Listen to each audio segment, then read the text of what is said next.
মা মা চিংড়ি হ্যাঁ মাছ রে। এনেছি, মালাইকারি করবে? আমি মালাইকারি করতে তো পারবো না, তুই বরঞ্চ একটু ডাব নিয়ে আয় তো।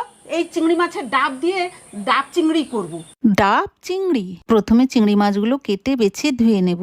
একটা ডাব কেটে তার মালাই আর জল আলাদা করে নেব।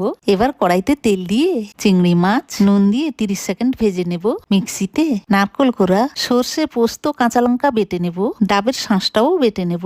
সবকিছু বাটা হয়ে গেলে কড়াইতে মাছ ভাজার তেলে পেঁয়াজ বাটা, আদা রসুন বাটা, মশলা বাটা, নুন, হলুদ, চিনি দিয়ে ভালোভাবে কষিয়ে নারকেলের দুধ এবং ডাবের জল দিয়ে দেব।